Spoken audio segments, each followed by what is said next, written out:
ओम नमो भगवते वासुदेवाय। ओम नमो भगवते वासुदेवाय। ओम नमो भगवते वासुदेवाय। श्रीमद् भगवद गीता अध्याय 10 श्री भगवान का ऐश्वर्य। श्लोक संख्या आज 19। क्लियर नहीं आता।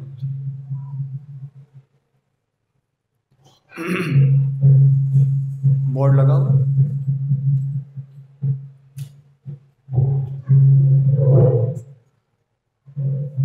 हरे कृष्ण हरे कृष्ण। इको बराबर है? ठीक है। कृपया मेरे पीछे श्लोक दोहराएगा। श्री भगवानुवाच हन्तते कथयिष्यामि दिव्या ह्यात्मविभूतयः प्राधान्यतः कुरु श्रेष्ठ नास्त्यन्तो विस्तरस्य मे। शब्दार्थ कृपया दोहराइएगा। श्री भगवानुवाच, भगवान ने कहा, हंत हाँ, ते तुमसे, कथयिष्यामि कहूँगा, दिव्याः दैवी ही निश्चय ही आत्मविभूतयः अपने ऐश्वर्यों को प्राधान्यतः प्रमुख रूप से कुरुश्रेष्ठ हे कुरुश्रेष्ठ न अस्ति नहीं है अंतः सीमा विस्तरस्य विस्तार की में मेरे। अनुवाद एवं तात्पर्य कृष्ण कृपा मूर्ति श्री श्रीमद् अभय चरणारविंद भक्तिवेदांत स्वामी प्रभुपाद के द्वारा। अनुवाद। श्री भगवान ने कहा, हाँ, अब मैं तुमसे अपने मुख्य मुख्य वैभव युक्त रूपों का वर्णन करूंगा, क्योंकि हे अर्जुन, मेरा ऐश्वर्य असीम है। तात्पर्य, कृष्ण की महानता तथा उनके ऐश्वर्य को समझ पाना संभव नहीं है। जीव की इंद्रियां सीमित हैं, अतः उनसे कृष्ण के कार्यकलापों की समग्रता को समझ पाना संभव नहीं है। तो भी भक्तजन कृष्ण को जानने का प्रयास करते हैं, किंतु यह मानकर नहीं कि वे किसी विशेष समय में या जीवन अवस्था में उन्हें पूरी तरह समझ सकेंगे, बल्कि कृष्ण के वृत्तांत इतने आस्वाद्य हैं कि भक्तों को अमृत तुल्य प्रतीत होते हैं। इस प्रकार भक्तगण उनका आनंद उठाते हैं। भगवान के ऐश्वर्यों तथा उनकी विविध शक्तियों की चर्चा चलाने में शुद्ध भक्तों को दिव्य आनंद मिलता है, अतः वे उनको सुनते रहना और उनकी चर्चा चलाते रहना चाहते हैं। कृष्ण जानते हैं कि जीव उनके ऐश्वर्य के विस्तार को नहीं समझ सकते, फलतः वे अपनी विभिन्न शक्तियों के प्रमुख स्वरूपों का ही वर्णन करने के लिए राजी होते हैं। प्राधान्यतः शब्द अत्यंत महत्वपूर्ण है, क्योंकि हम भगवान के प्रमुख विस्तारों को ही समझ पाते हैं, जबकि उनके स्वरूप अनंत हैं। इन सबको समझ पाना संभव नहीं है।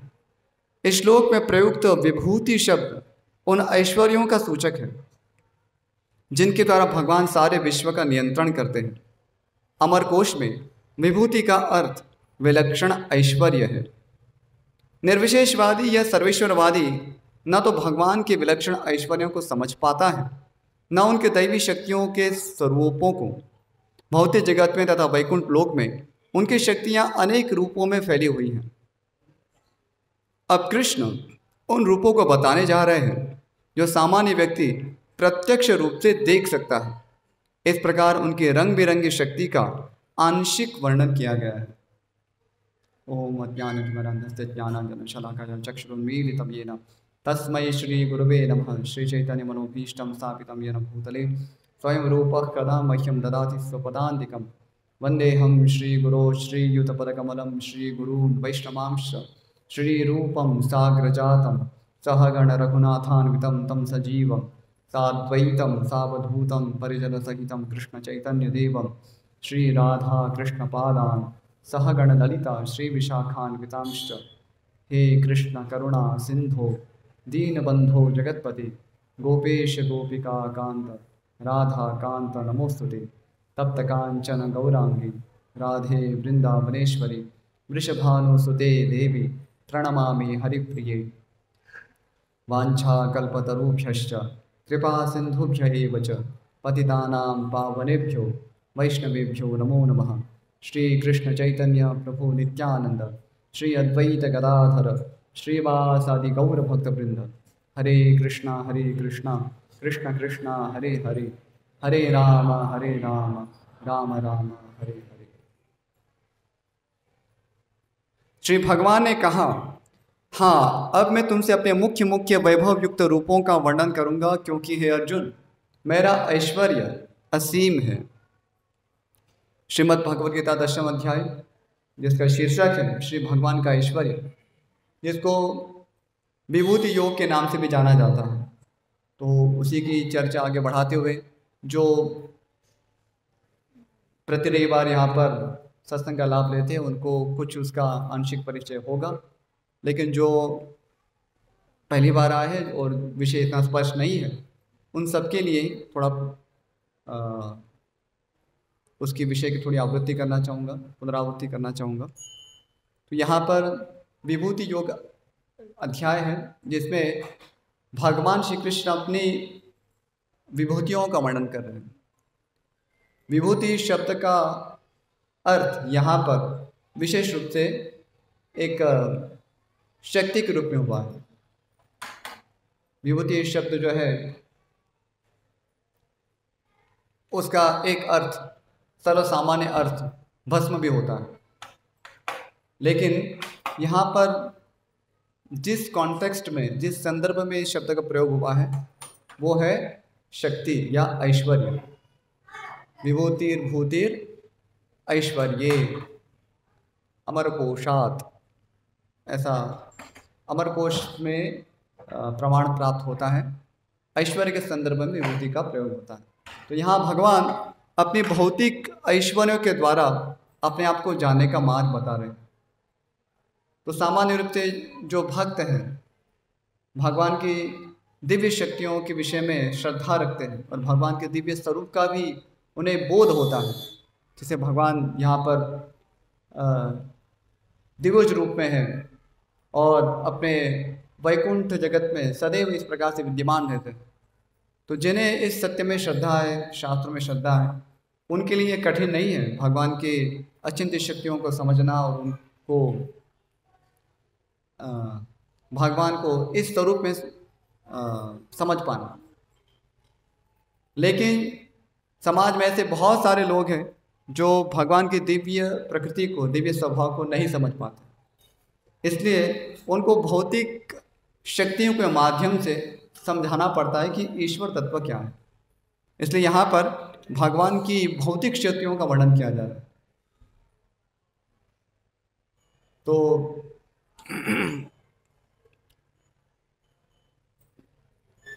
इस शक्तियों का वर्णन करते समय भगवान श्री कृष्ण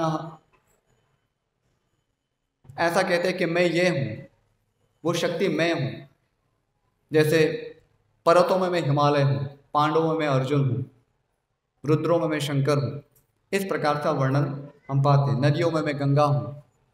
तो ये सब कहने का अर्थ यह नहीं है कि भगवान जब कह रहे कि ये मैं हूँ तो सब कुछ भगवान ही हो गया, यानी शंकर जी भी श्री कृष्ण है, गंगा भी श्री कृष्ण है, हिमालय भी श्री कृष्ण है। ये इस अर्थ में इसको नहीं ग्रहण किया गया है, इसका ये अभिप्राय नहीं है।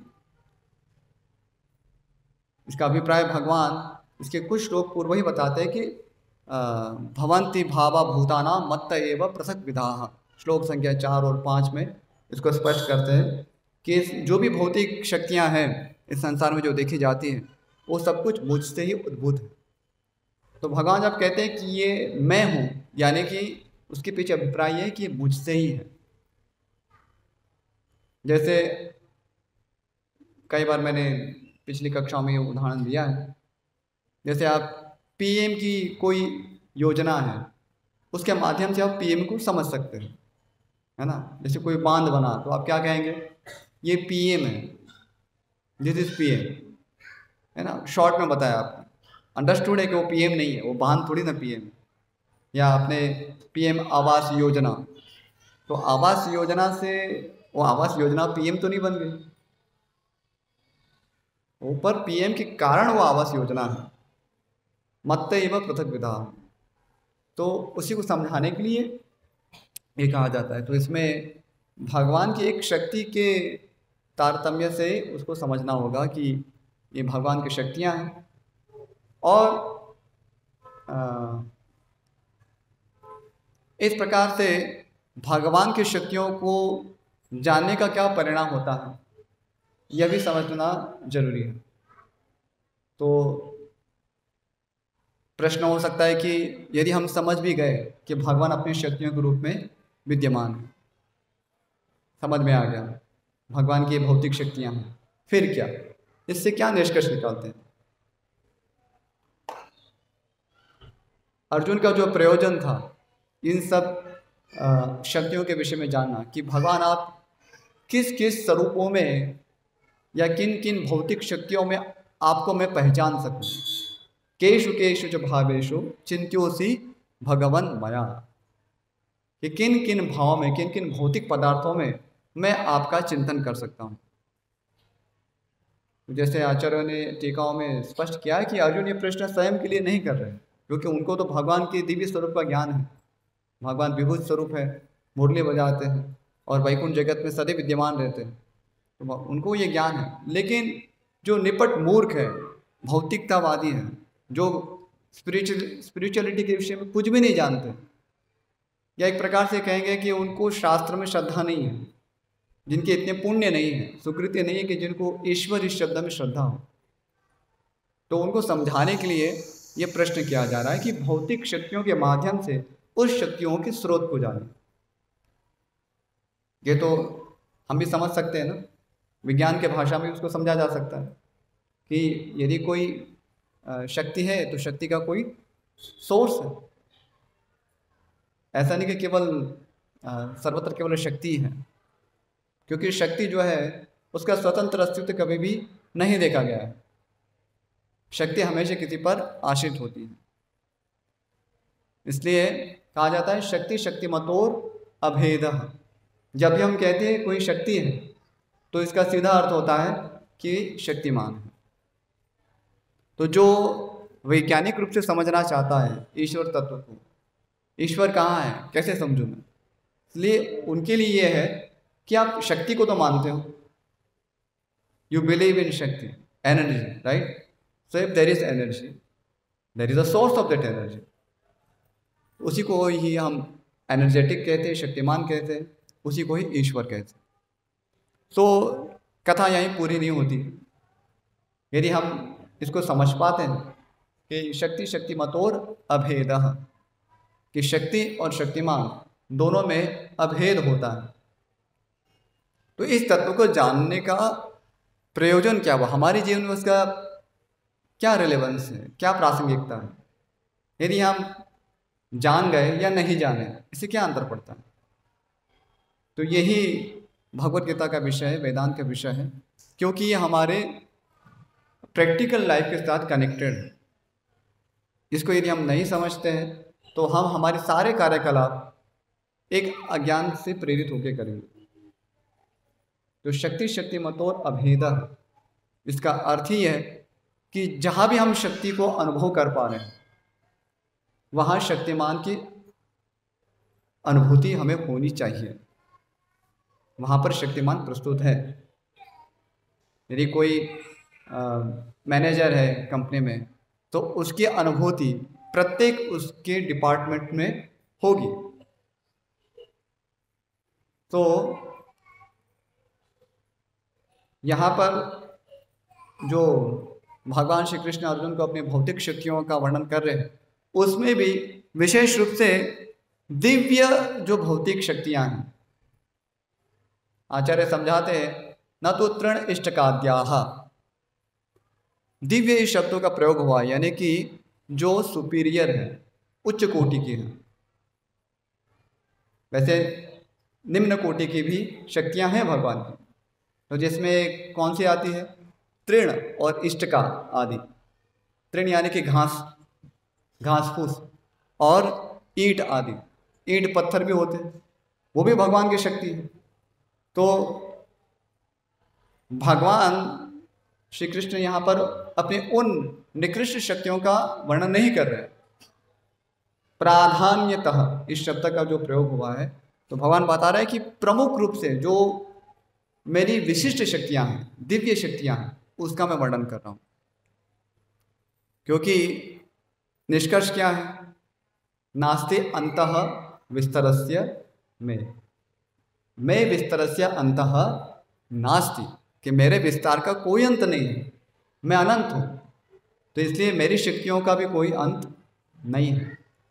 तो दूसरे शब्दों में यहाँ पर भगवान श्री कृष्ण अर्जुन को अपनी जो प्रमुख शक्तियों के माध्यम से हमें समझा रहे हैं कि सब कुछ मेरे ही शक्ति का विस्तार है, यानी कि शक्तियों के रूप में मैं व्याप्त हूँ, मैं उनसे पृथक हूँ, लेकिन ये सब मेरी शक्तियाँ हैं। उस शक्तियों में हम स्वयं भी आते हैं, क्योंकि जीव है वो भी भगवान की शक्ति है। हम शक्तिमान नहीं हैं, क्योंकि शक्तिमान कहने से अर्थ होता है कि जो शक्ति का आधार है, जो स्वतंत्र है, लेकिन हमारा जो अस्तित्व है वो अधीन है। जैसे ये शरीर धारण करना पड़ता है, तो क्या ये शरीर हमने अपनी स्वेच्छा से धारण किया है? राइट।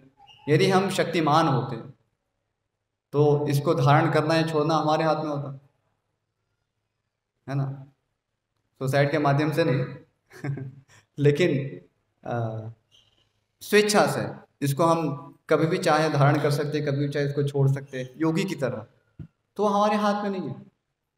योगी शक्ति प्राप्त करते ईश्वर से, लेकिन स्वयं हम समर्थ नहीं है कि हम अपने बल पर इस सृष्टि में कुछ भी परिवर्तन कर सकते हैं या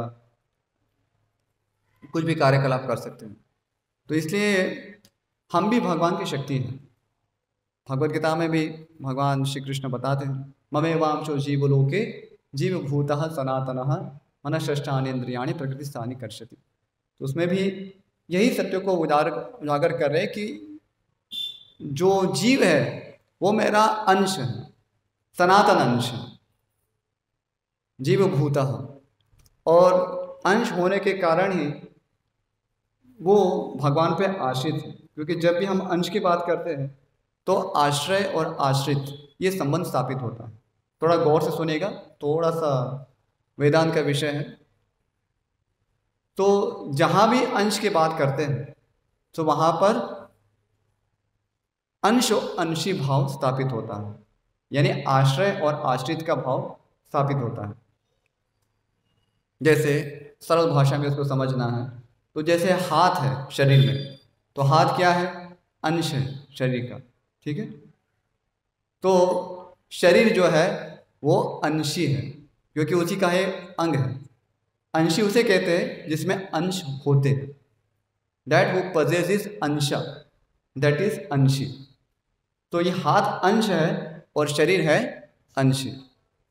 तो ये हाथ है, स्वाभाविक रूप से ये शरीर पर आश्रित है। यदि उदर का पोषण होगा, मुख से भोजन प्राप्त होगा, तब इस हाथ का भी पोषण होगा। अन्यथा यह हाथ यदि इस अंशी से पृथक हो जाता है तो वो नष्ट हो जाता है। यानी कि वो आश्रित था, अपने अस्तित्व को टिकाए रखने के लिए वो अंशी पर आश्रित था। तो यही अंश अंशी भाव जो है शक्ति और शक्तिमान में होता है। तो जब भी हम कहते हैं शक्तियाँ, तो सीधा अर्थ है शक्ति का कोई सोर्स है, शक्तिमान है। अब प्रश्न ये हो सकता है कि जान लिया शक्तियाँ हैं, शक्ति का सोर्स है, शक्तिमान है। विज्ञान उसको शक्तिमान नहीं कहता, क्योंकि उनके विश्लेषण में केवल सब कुछ शक्तियाँ हैं, लेकिन ये भी एक अपूर्ण विश्लेषण होगा कि यदि हम किसी के सोर्स को हम ढूंढ नहीं पा रहे हैं, इसलिए हम उसको रिजेक्ट कर रहे हैं।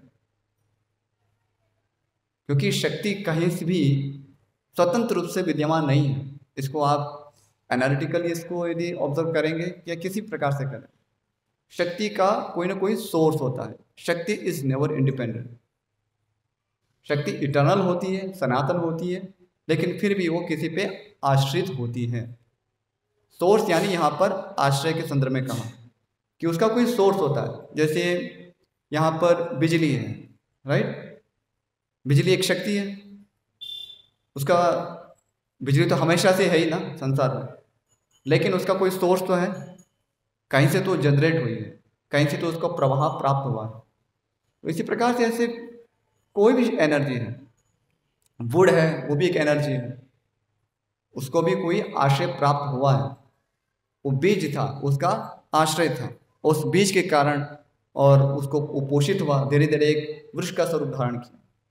तो कहने का तात्पर्य यही है कि शक्ति जब है तो शक्तिमान है, और शक्ति शक्तिमान पर आश्रित है। इसको अंशी भाव भी समझ सकते हैं या शक्ति शक्तिमान भाव भी समझ सकते हैं। अब ये जानने का हमारे जीवन में क्या प्रासंगिकता है, ये समझने का विषय है। क्योंकि तभी ये पूरा जो अध्याय जो हम पढ़ रहे हैं उसका हमें तात्पर्य समझ में आएगा। आखिर भगवान अर्जुन को ऐसा क्यों बता रहे हैं कि मैं पहाड़ों में हिमालय हूँ, नागों में मैं अनंत शेष हूँ, सर्पों में वासुकी हूँ, नदियों में गंगा हूँ, मछलियों में मगरमच्छ हूँ। ये सब क्यों बता रहे हैं? क्या इसका प्रयोजन है? उसका प्रयोजन यही है कि भगवान अपना किस प्रकार से भगवान को सर्वत्र अनुभव किया जा सकता है, इवन उनकी शक्तियों के माध्यम से। और भगवान को खाली अनुभव करना ही पर्याप्त नहीं है, इतना पर्याप्त नहीं है। गॉड रियलाइजेशन या भगवत साक्षात्कार जैसे हम कहते हैं, उसमें केवल इतना पर्याप्त नहीं कि हम केवल जान रहे हैं कि ईश्वर है सर्वत्र। भारत में जो भी पैदा हुआ है, इसको तो बचपन से ही ज्ञान होता है कि ईश्वर सर्वत्र है कि नहीं? सबकी श्रद्धा तो होती है कि ईश्वर सर्वत्र है। तो क्या उतना पर्याप्त है हमारे जीवन में? इसका अर्थ हमारे जीवन में क्या प्रासंगिकता होगी? प्रासंगिकता यही है कि जब हम ये समझते हैं कि ईश्वर सर्वव्याप्त है, सर्वत्र है, और हम उनके साथ कनेक्टेड हैं। दो वस्तु हुई, एक तो ईश्वर सर्वत्र है, यानी कि हम ईश्वर के नियमों से बंधे हुए हैं। एक प्राथमिकता जैसे ये सिद्ध होती है, क्योंकि ईश्वर सर्वत्र है तो ईश्वर के नियम भी सर्वत्र है, इसलिए हम ईश्वर को धोखा नहीं दे सकते। यदि हम कुछ अनुचित कार्य कर रहे हैं, अधर्म कर रहे हैं, पाप कर रहे हैं, तो ईश्वर के इससे अभिज्ञ नहीं है, अनभिज्ञ नहीं है। ईश्वर उसको देख रहे हैं। तो सर्वत्र ईश्वर है। एक तो ये अनुभूति का ये एक हमारे जीवन में एक प्रासंगिकता है। दूसरा, ईश्वर क्योंकि शक्तिमान है और हम उनकी शक्तियां हैं, और वो हमारे सोर्स हैं, तो हमें अपने सोर्स के साथ कनेक्ट होना पड़ेगा, क्योंकि वही हमारी स्वाभाविक स्थिति है। क्योंकि शक्ति शक्तिमान संबंध जो है वो हमें एक बहुत बड़ा जीवन के रहस्य को उद्घाटित करता है। बहुत सरल उदाहरण से उसको समझाऊंगा। जैसे एक मर्सिडीज कार है, तो उस मर्सिडीज कार का पहिया भी होता है, टायर होता है ना। अब वो टायर है, उस कार का एक अभिन्न अंग है, उसके लिए वो बनाया गया है, राइट। टायर में खाली टायर बनाने के लिए तो नहीं बनाते। ऐसा होता है खाली टायर को बना के शोकेस में रखने के लिए बनाते, नहीं होता है। उस टायर का मैन्युफैक्चरिंग होता ही है कि उसको किसी के साथ कनेक्ट होना है।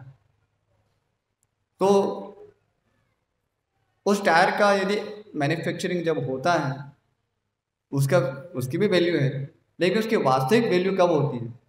जब उस, जैसे एक नाम ले रहा हूँ, मुझे कोई कार का इतना कोई विशेष शौक नहीं है, लेकिन जो भी नाम आई तुरंत याद आ रहा है, तो उस मर्सिडीज के साथ कनेक्ट होने में उसका वास्तविक मीनिंग है। तभी उसको आ, उसका एक विशेष महात्म्य है ना, और उसको मर्सिडीज की तरह ही सम्मान मिलता है, यद्यपि वो मर्सिडीज नहीं है। इसको समझने का प्रयास कीजिए। वो केवल एक टायर था, लेकिन अभी वो क्या है? जब वो मर्सिडीज के साथ कनेक्ट हुआ, उसके बाद वो क्या है? टायर ही था ना। वो टायर होके भी अभी क्या है? मर्सिडीज है। तो उसकी वैल्यू कई गुना बढ़ गई। पहले केवल टायर था, अभी वो मर्सिडीज के रूप में जाना जाता है। तो इसी प्रकार से जीव है वो भगवान की शक्ति है, भगवान है, शक्तिमान है, और ये संबंधी है कि वो भगवान हमारे आश्रय है और हम उनके आश्रित हैं।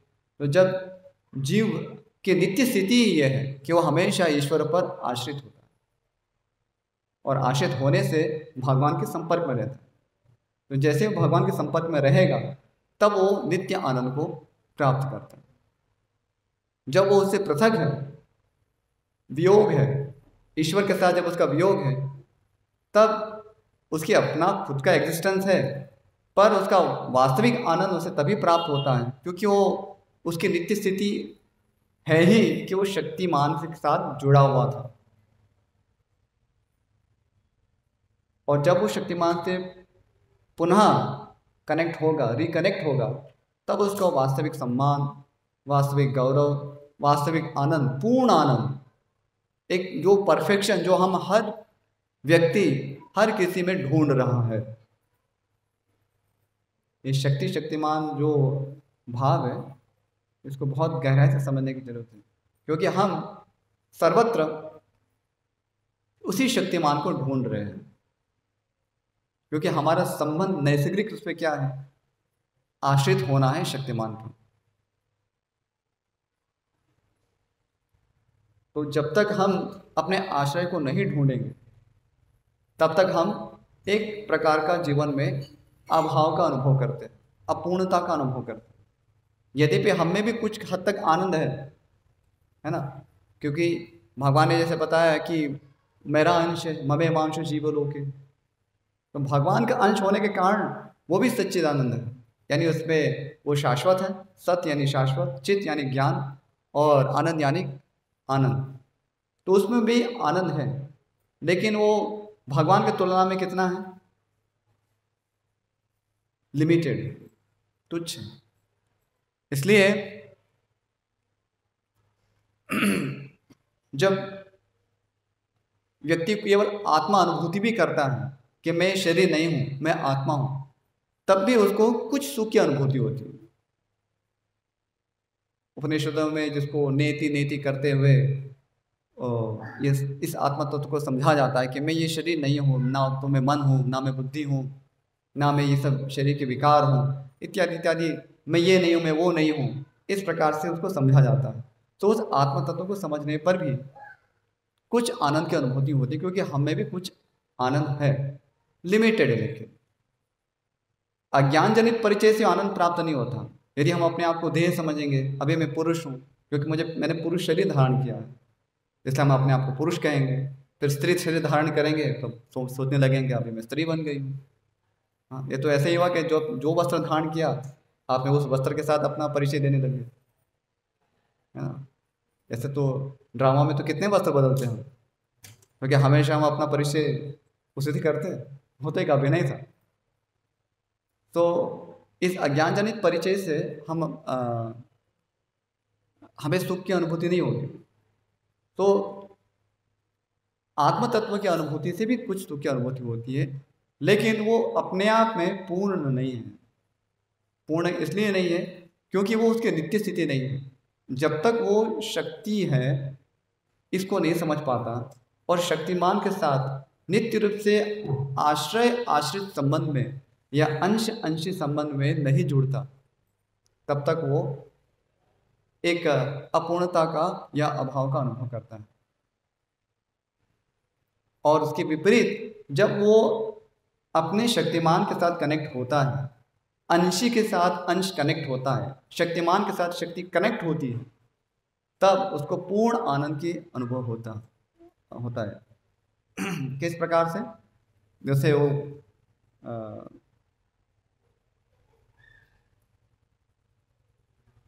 अनेक प्रकार से उसको समझ सकते हैं। जैसे ये गार्लैंड जो है ये किसको पहनाया गया है? ऑब्जेक्टिवली स्पीकिंग इस गार्लैंड किसको पहनाया गया है? इस गले को, राइट? गले को पहना है, हाँ या ना? ऑब्जेक्टिवली कहा इसलिए मैं कहा कि इसको यदि आपको बताना है कि इस गार्लैंड को कहाँ डाला गया तो क्या कहेंगे आप? गले में डाला गया, हाथ में तो नहीं डाला, गले में डाला गया, तो गले का सम्मान हुआ। क्या कह रहे हैं? सोच समझ के बोले। तो व्यक्ति के सम्मान के लिए डाला गया ना, या उसको सम्मानित करने के लिए या प्रसाद के रूप में जो भी दिया गया तो उस व्यक्ति को दिया गया, गले को तो नहीं दिया गया खाली। पर क्या गला वंचित है? गला वंचित है उससे? गला वंचित नहीं है। तो क्योंकि गला इस शरीर के साथ कनेक्टेड है ना। अब कोई भी ऐसे मुंडी वहां होती, खोपड़ी, उसको कोई डालने जाएगा? है? ऐसे पड़ा हुआ है कोई टुकड़ा तो उसको कोई नहीं डालने जाएगा। पर चूंकि ये यहाँ पर भी, क्योंकि शरीर एक अंशी की भूमिका में है और सारे उसके पार्ट्स हैं, हाथ, गर्दन, ये सब उसके अंश। तो अंशी की पूजा जब हम करते हैं तो अंश भी संतुष्ट हो ही जाता है। उसमें कोई उसके लिए पृथक से प्रयास करने की जरूरत नहीं है और उसी में उसका गौरव भी होता है। तो ये दृष्टांत के द्वारा सिद्धांत को समझाने का प्रयास है। जैसे मैंने मर्सिडीज का एग्जांपल दिया था, वो टायर है, टायर का सर्वोत्कृष्ट उसका गौरव कब होगा? जब कनेक्टेड है, कार के साथ कनेक्टेड, तब उसको उसका फोटो भी ले जाएंगे। अब खाली टायर लटका हुआ है, कौन देखने जाएगा उसको? कौन टायर का खाली फोटो खींचने जाएगा? नहीं जाएगा। तो इसी प्रकार से जब हम शक्तिमान से जुड़ते हैं तभी हम उस परफेक्शन को प्राप्त करते हैं, उस पूर्ण आनंद को प्राप्त करते हैं। तो हम में कुछ आनंद है लेकिन पूर्ण नहीं, जबकि ईश्वर है, पूर्ण है। ओम पूर्णमदः पूर्णमिदं पूर्णात् पूर्णमुदच्यते पूर्णस्य पूर्णमादाय पूर्णमेवावशिष्यते। तो भगवान चूंकि पूर्ण है इसलिए पूर्ण आनंद की उपलब्धि भी हमें उन्हीं से होती है और वो हमारी नित्य स्थिति है। ये समझना, कोई समझे ठीक है ईश्वर तो अपने साम्राज्य में, हमें क्या लेने देना, हम अपने हिसाब से जुगाड़ करके खुश हो लेते हैं, यहीं थोड़ा कुछ कर लेते हैं। नहीं होगा, क्योंकि हमारी जो नित्य स्थिति है, हम शक्ति है, शक्तिमान नहीं है। हम आश्रित हैं शक्तिमान पर और उनके साथ जुड़े रहना ये हमारी नित्य स्थिति है। अंश अंशी के संपर्क में ही रहता है, तभी उसको वो सुख से रहता है, उसका गौरव भी उसी में है। तो अभी हम उसी शक्तिमान को ढूंढ रहे हैं,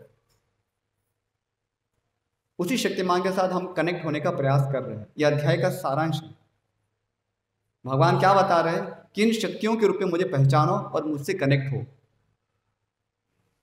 gate connected to me, get back to me. तो हमें कनेक्ट होना है, पर यदि हम सीधी, हमारे शास्त्र में इतनी श्रद्धा नहीं है, ईश्वर के दिव्य स्वरूप में हमारी श्रद्धा नहीं है, तो भौतिक शक्तियों के माध्यम से उसको हम समझते हैं। जनसाधारण जो है उनको बता दें ये ईश्वर की शक्ति नहीं तो क्या है?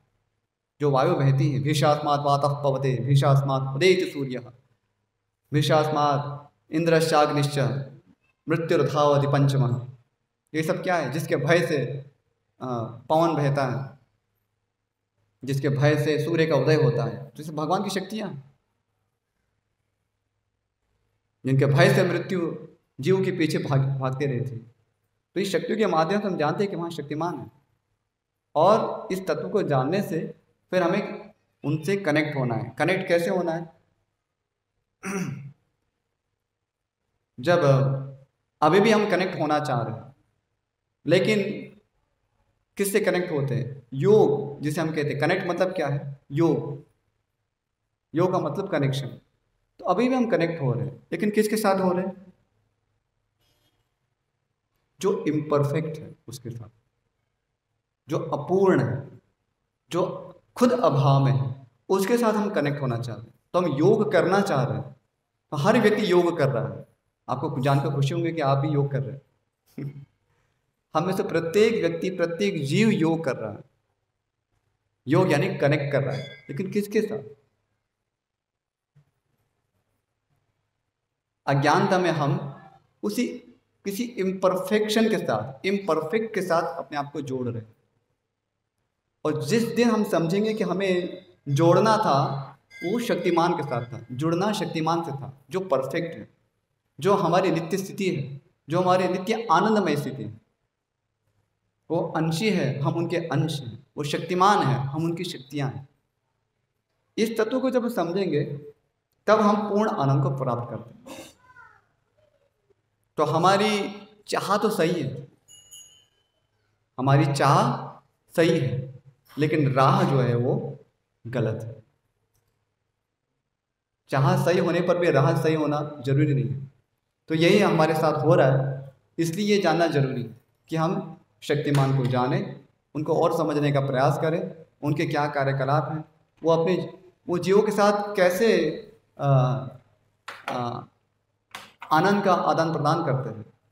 तो इसके माध्यम से हम जब ईश्वर के साथ कनेक्ट होते हैं, परफेक्ट के साथ कनेक्ट होते हैं, तो हम वास्तव में जीवन का आनंद का अनुभव करते हैं। और जब तक हम इम्परफेक्ट के साथ कनेक्ट करेंगे, चाहे उस इम्परफेक्ट का नाम शरीर हो सकता है, उस इम्परफेक्ट का नाम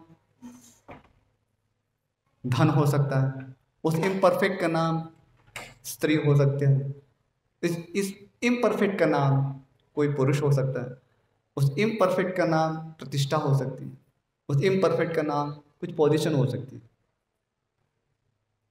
ये सब कुछ इम्परफेक्ट है, क्योंकि सब कुछ क्षणिक है। जबकि जिस परफेक्शन को हम ढूंढ रहे हैं वो इस इम्परफेक्शन में नहीं है। तो हमारी चाह सही है, लेकिन राह गलत है। तो हमें जो हमारा वियोग हुआ है अंशी के साथ, शक्तिमान के साथ, उसी को हमें रिकनेक्ट करना है। वियोग से अभी योग की ओर जाना है। तो भक्ति योग क्या है? बेसिकली हमें ईश्वर के साथ कनेक्ट करना है।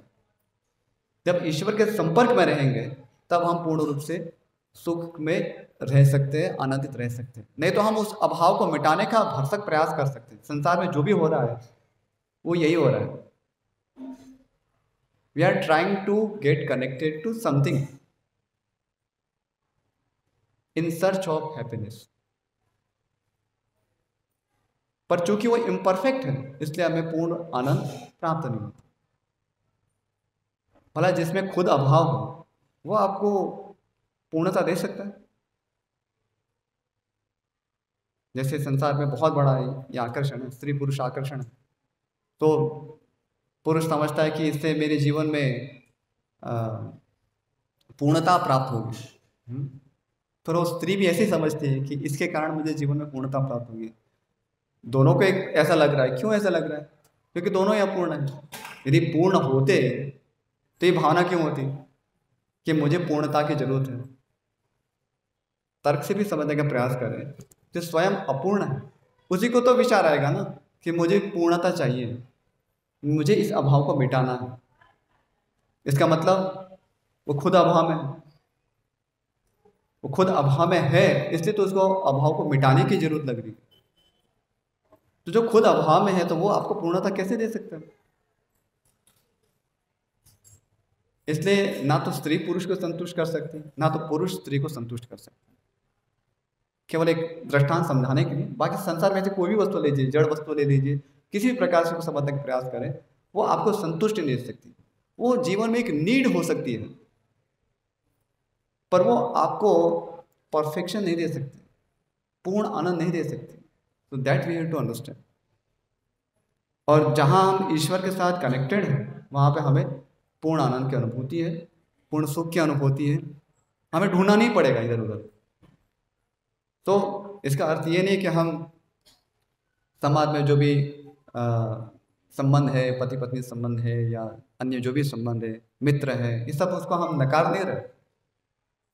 हम जो भी संबंध है हमारे, उन सबका एक समाज में स्थान है, सम्मान है, लेकिन ये समझते हुए कि ये इम्परफेक्ट है, उससे हम अपेक्षा ना करें कि ये मैं इसलिए रख रहा हूँ, इससे मुझे परफेक्शन मिल जाएगा। वो भावना गलत है। यदि आपकी भावना है कि इसके कारण मुझे जीवन में परफेक्शन आएगा, गलत। तो फिर घूमते रहिए ऐसे, पुनरपि जन्म पुनरपि मरणम पुनरपि जननी जठरे शयनम यह संसारे बहुत विस्तारे कृपया पारे पाहि मुरारे भज गोविंदम भज गोविंद गोविंदम भज मूढ़मति। घूमते रहेंगे बार बार बार बार। तो ये केवल हमारे अभाव को पूर्ण करने के प्रयास निरंतर चलते रहेंगे, चाहे वो फिर पशु योनि हो सकती है, देवता की योनि हो सकती है, कोई भी हो। जब तक हम इस इम्परफेक्शन से परफेक्शन की अपेक्षा करेंगे, तब तक हम फ्रस्ट्रेट रहेंगे। इसलिए क्या कहा जाता है, अथा तो ब्रह्म जिज्ञासा। क्या कहता है, अतः ब्रह्म जिज्ञासा। हमने बहुत जिज्ञासाएं कर ली है संसार, इंक्वायरी बहुत कर ली। किस लिए की जिज्ञासा व्यक्ति क्यों करता है? स्वाभाविक रूप से अपने कुछ अभाव को मिटाने के लिए। कुछ तो उसको लगता है कि मुझे कुछ अभाव है, मुझे उसको पूर्ति करनी है, चाहे वो लैक ऑफ नॉलेज कह सकते हैं, लैक ऑफ एनीथिंग, पर कुछ तो अभाव था। तो वो ब्रह्म जिज्ञासा क्यों कहा? क्योंकि सारी जिज्ञासा करने के बाद भी आपको उस पूर्णता का अनुभव नहीं प्राप्त हुआ। You didn't get that perfection. So now this is the time in this human form of life you can get that perfection. How? अथा तो ब्रह्म जिज्ञासा। जब आप ब्रह्म जिज्ञासा करेंगे, ईश्वर के विषय में जिज्ञासा करेंगे, तब आप संपूर्ण रूप से आनंदित रह पाएंगे। अन्यथा आप कोई भी ऐसा प्रयास कर लें, पशु के प्रकार से, देवता के प्रकार से, मनुष्य प्रकार से, any unlimited way you can try. भगवान बहुत दयालु है, इसलिए उन्होंने इस सृष्टि बनाई है जिससे कि हम हमारे जो भी उचित अनुचित जो भी हमारी इच्छा है उसकी पूर्ति कर सके। नित्यो नित्यानाम चेतन चेतना नाम एको बहुनाम यो विदधाति कामान। तो भगवान तो हमारी सारी कामनाओं की पूर्ति करते हैं। तो ऐसी कामनाओं की भी पूर्ति करते हैं। जैसे सुअर है, सुअर की क्या कामना होती है? मल भक्षण करना, ये सुअर की कामना होती है। तो कोई अच्छी कामना है, उसमें परफेक्शन ढूंढता है, राइट? उसमें परफेक्शन ढूंढता है, इससे मैं संपूर्ण आनंद को प्राप्त करूंगा। सेम लॉजिक वहीं पर चल रहा है, सेम एंडेवर। पर उस भगवान फिर भी दयालु है, उसको मना किया गया है, ज्ञान देने का प्रयास किया गया है, लेकिन फिर भी नहीं मानता। फिर क्या करेंगे? ठीक है, गो अहेड, एक शुकर की योनि प्राप्त कीजिए और अपने इस प्रयास को भी करके देख लो। लेकिन जब थक जाओ और कम से कम मनुष्य बन जाओ, तब तो ब्रह्म जिज्ञासा कर लो। अतः ब्रह्म जिज्ञासा। तो ये इसी को जिज्ञासा के लिए ही मनुष्य जन्म है। और इसीलिए ये भगवद गीता में भगवान श्री कृष्ण अर्जुन के अपनी शक्तियों के बारे में बता रहे हैं, जैसे कि वो शक्तिमान को समझ सके, शक्तिमान को अपने जीवन में उतार सके। और जब हम उस शक्तिमान की पूजा करेंगे, तब हम वास्तविक आनंद प्राप्त करेंगे। यदि हम केवल बिट्स एंड पीसेस में शक्तियों के माध्यम से सुखी होने का प्रयास करेंगे, तो वो विफल होगा, अपूर्ण होगा। और इससे विपरीत जब हम शक्तिमान की पूजा करते हैं, तो शक्तियों की पूजा अपने आप हो जाती है। जैसे यही उदाहरण है, गार्लैंड गले में डाली है, लेकिन पूजा सभी की हो गई, है ना? उसकी भी होगी। तो शक्तियों के लिए अलग से आपको प्रयास करने की जरूरत नहीं है, क्योंकि वो तो शाश्वत रूप से कनेक्टेड है, इंटीमेटली कनेक्टेड है। उसके लिए आपको पृथक प्रयास की जरूरत नहीं है। तो हमारे जो भी संबंध है संसार में वो इसी के लिए है। तो हमने कहते कि आप संबंध मत रखिए किसी से। हम तो मानते वसुधैव कुटुंबकम, संपूर्ण पृथ्वी हमारा परिवार है। तो हम तो सारे पृथ्वी के साथ संबंध रखना चाहते हैं, पर ज्ञान पे आधार रखते हुए। अज्ञान से संबंध नहीं रखना है। अज्ञान से संबंध रखेंगे तो फिर फ्रस्ट्रेट होंगे। वो जहाँ ज्ञान पे आधारित संबंध है कि हम एक उच्च उद्देश्य के लिए हैं, एक पवित्र उद्देश्य के लिए कनेक्टेड हैं, ईश्वर को पाने के लिए कनेक्टेड है, कोई समस्या नहीं। आप ईश्वर को पाने के लिए संपूर्ण पृथ्वी को कनेक्ट कर सकते हैं अपने साथ। एक सन्यासी वही करते हैं, संपूर्ण पृथ्वी के साथ कनेक्ट होना चाहते हैं। क्यों? क्योंकि सबको ईश्वर के साथ जोड़ना है, यही कार्य है। तो हम अपने निजी जीवन में भी, अपने परिवार में, अपने समाज में, सबको हम यदि कनेक्ट करते हैं, सबके साथ हमारे संबंध है, और उसका आधार यह है कि हम ईश्वर के साथ कनेक्ट हों, जिससे सभी हम खुश हो सकें। तो वो संबंध वो ज्ञान पे आधारित संबंध है और वो प्रशंसनीय है। इसके विपरीत जो भी संबंध इस मिथ्या आशा से कि इस इम्परफेक्ट से मुझे परफेक्शन मिल जाएगा, वो फ्रस्ट्रेशन को जन्म देगा, दुख योनय एवते। क्योंकि ये तो केवल मूवी के सॉन्ग्स हैं, मूवी में जो दिखाया जाता है ना, क्या हमें बहुत प्रसन्नता प्राप्त हुई, बहुत आनंद से दे लिव्ड फॉरएवर, ऐसा कुछ नहीं होता है। लोग संसार में कितने विवाह होते, आए दिन विवाह होते रहते है ना, होते हैं ना और लोग नृत्य भी करते हैं, लेकिन कब करते हैं? उसी दिन। यदि वास्तव में विवाह में इतना आनंद था, केवल एक उपहास करने के लिए नहीं कह रहा हूँ, लेकिन सत्य है, यदि विवाह में इतना आनंद था तो उसी दिन क्यों नाचते? बस उसी दिन, उसके बाद दूसरे दिन नहीं नाचते, तीसरे दिन नहीं नाचते, बाकी सारे दिन क्या हो गया? तो क्या था फिर? उसी दिन था, इसका मतलब उस दिन में नहीं था।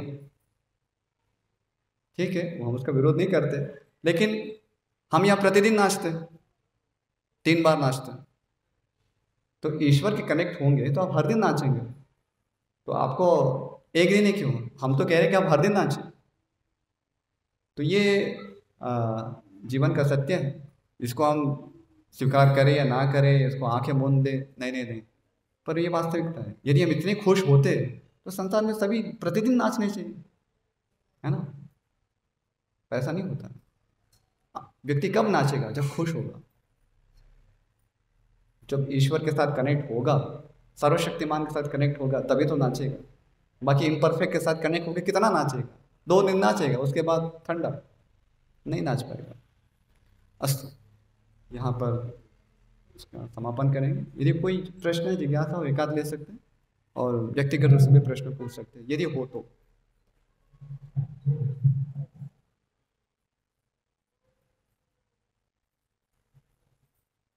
हरे कृष्ण प्रभु जी, प्रभु जी, नर सेवा नारायण सेवा।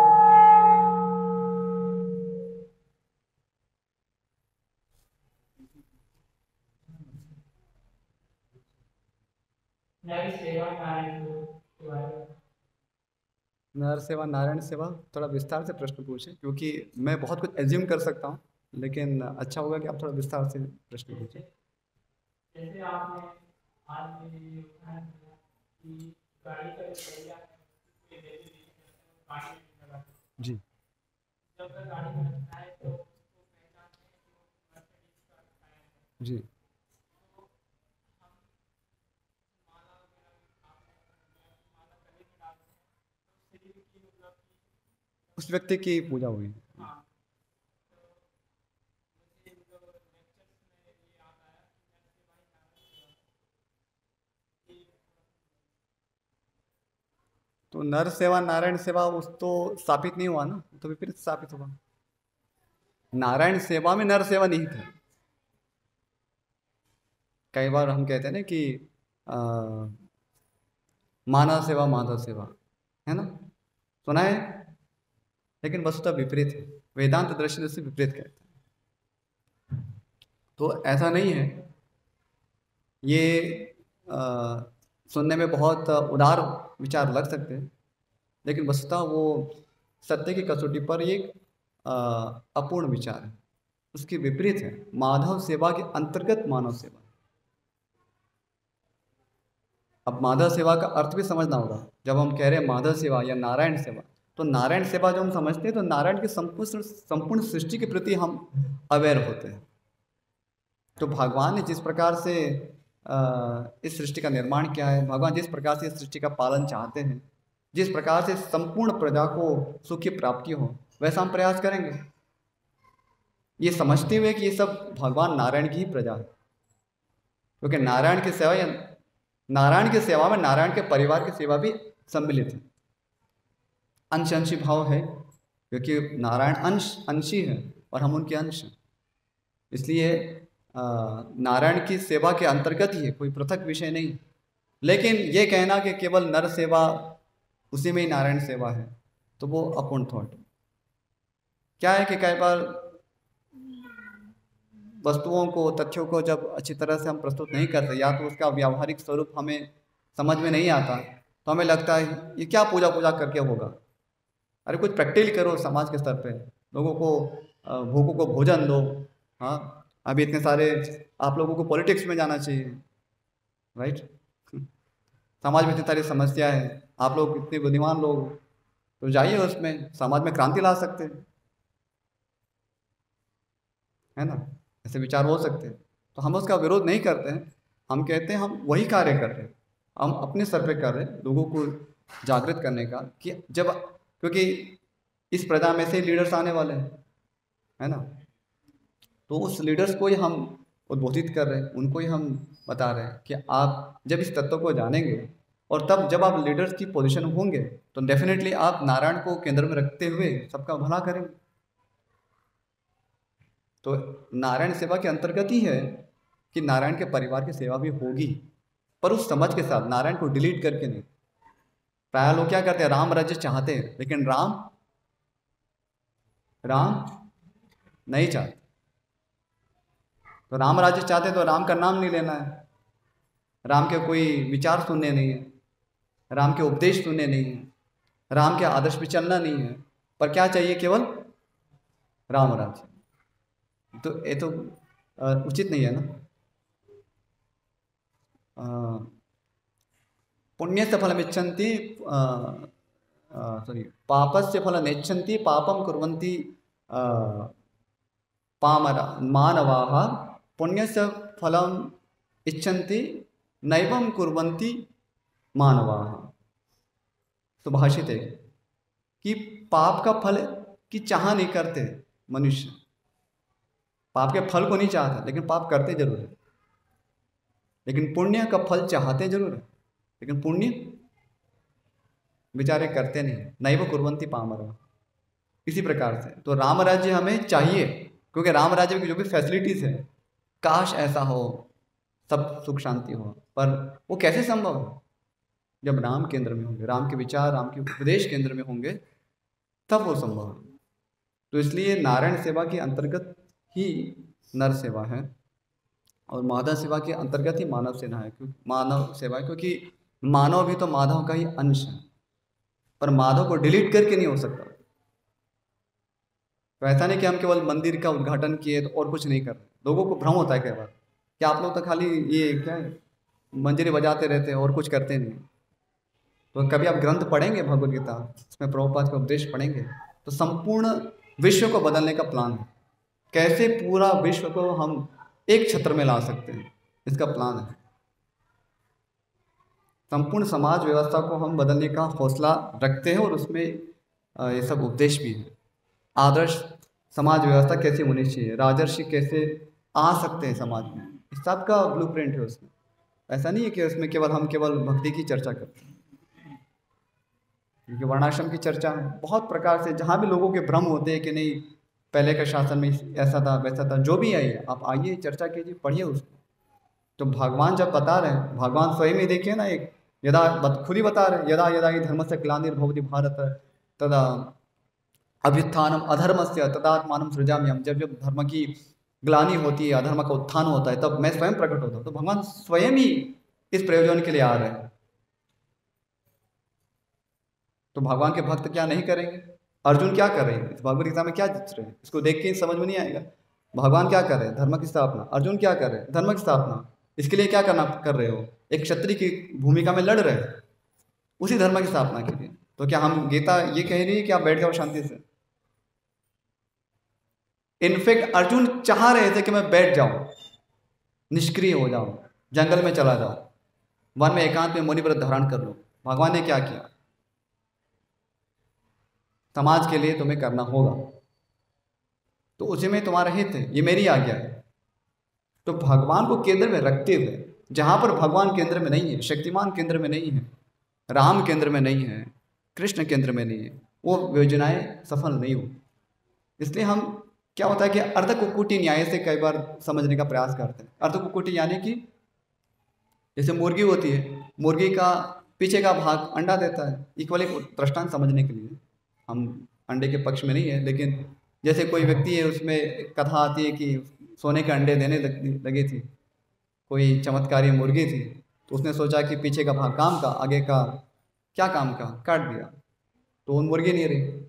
तो इस प्रकार से हम क्या कहेंगे कि जो हमें जरूरी उतना ले लेंगे, बाकी फिर शास्त्र के चिथड़े उड़ा देंगे, क्या जरूरत है? तो ऐसे हमारा उद्धार नहीं होगा। उसके लिए हमें समझने की भगवत गीता में आपके संपूर्ण समस्याओं का समाधान है। कोई भी ऐसा संशय नहीं है, कोई भी ऐसी समस्या नहीं है जो भगवत गीता नहीं सुलझाती। तो ऐसा परफेक्ट नॉलेज उसमें दिया है, क्योंकि परफेक्ट से आया हुआ है तो परफेक्ट ही होगा। भगवान परफेक्ट है, उन्हीं के परंपरा में नॉलेज आ रहा है। तो हम नहीं कह रहे कि हम परफेक्ट इसलिए आपको दे पा रहे हैं। हम इतना बोल्डली क्यों कहते हैं, हम इतने धृष्टता से क्यों कह रहे हैं? क्योंकि वो परफेक्ट का नॉलेज है और उसी परंपरा में आया है, तो वो नॉलेज आपको जरूर परफेक्शन तक पहुंचाएगा, यह हमारा विश्वास है। हम तो एक साधारण व्यक्ति, हमारे उसमें क्या है, जैसे आपका जन्म हुआ वैसा हमारा जन्म हुआ। पर जो उपदेश ईश्वर के हैं, जो उपदेश जो शिक्षाएं भगवान श्री कृष्ण की हैं, उनसे जब हम कनेक्ट होंगे तो हमारा परम कल्याण, परम सुख उसी में। समय भी हो गया है, तो कोई व्यक्तिगत रूप से पूछ सकते हैं, क्योंकि फिर हरे कृष्णा। बहुत बहुत आभार आप लोगों का, आपने समय दिया, धैर्यपूर्वक बैठे रहे, भगवान के लिए इतना समय निकाला, और ऐसे ही आगे करते रहिए। और इसी में हमारा भी भला है, संपूर्ण जगत का भला है। जिसको भी हम सुखी करना चाहते हैं, तो हमारे हृदय में यही भावना हो कि हम उनको दी परफेक्ट के साथ कनेक्ट करें, शक्तिमान के साथ कनेक्ट करें। Hare Krishna. Thank you so much.